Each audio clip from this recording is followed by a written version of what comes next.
pembahasan KD berikutnya, yaitu tentang struktur dari cerita inspiratif. Oke, sebelum kita membahas lebih lanjut tentang struktur cerita inspiratif, Ibu akan bacakan dulu KD atau kompetensi dasar dan tujuan pembelajaran yang akan kita capai pada hari ini.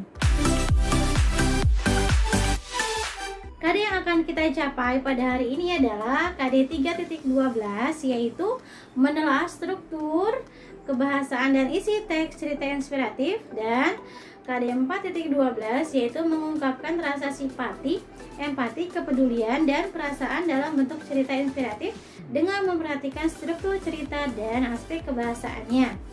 Tujuan pembelajarannya adalah kalian mampu menelaah struktur dan aspek kebahasaan dari cerita inspiratif serta mampu mengungkapkan rasa simpati, empati, kepedulian, dan perasaan dalam bentuk cerita inspiratif dengan memperhatikan struktur cerita dan aspek kebahasaan. Oke, kita masuk ke penjelasan mengenai struktur cerita inspiratif. Struktur yang pertama adalah orientasi. Jadi pasti kalau cerita naratif itu pasti ada orientasinya ya. Di sini adalah pengenalan atau pengantar cerita, pengenalan tentang tokoh atau latarnya gitu. Jadi belum ada masalah apapun di sini nih kalau di orientasi atau di pengenalan. Lalu struktur yang kedua ini sudah masuk ke perumitan peristiwa. Isinya adalah kisah si tokohnya atau perjalanan si tokoh mulai dari awal kisahnya menuju ke klimaks ya, baru menuju klimaksnya. Lalu yang ketiga strukturnya adalah komplikasi. Nah, ini sudah menuju ke poin yang tertinggi nih, ke klimaksnya. Jadi sudah masuk ke inti ceritanya atau ke permasalahannya.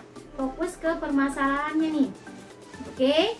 Nah, di sini juga diceritakan tentang tempat atau kisah yang menjadi inspirasi. Tempat kisah yang menjadi inspirasi juga ada di sini karena dia merupakan inti ceritanya.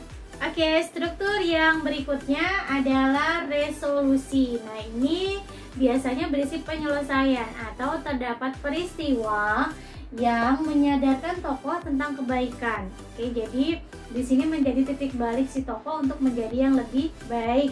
Lalu yang kelima ini ada koda. Jadi sama seperti fabel ya, terdapat koda karena koda itu sebenarnya merupakan penutup atau paragraf yang berisi pesan moral atau amanat yang ingin disampaikan. Oke, itu adalah struktur dari cerita inspiratif. Semoga dapat dipahami. Dan untuk menyelesaikan atau menyusun sebuah cerita inspiratif, hal-hal yang perlu kalian lakukan, yang pertama adalah kalian menyiapkan tema atau topik yang ingin dibahas ya. Atau kalau perlu kalian melakukan observasi, melakukan kunjungan ke tempat sekeliling gitu ya, ke sekitar untuk mengetahui hal-hal yang terjadi. Nah, dari situ kalian bisa menyimpulkan atau menuliskan hal-hal penting yang bisa menjadi poin penceritaan kalian, hal yang bisa menjadi inspirasi dari cerita yang akan kalian buat. Lalu setelah itu kalian buat kerangkanya. Ketika kerangkanya sudah dibuat, baru kalian bisa mengembangkan sebuah cerita inspiratif. Oke, itu tips dari saya, semoga bermanfaat. Kita akhiri. Wassalamualaikum warahmatullahi wabarakatuh.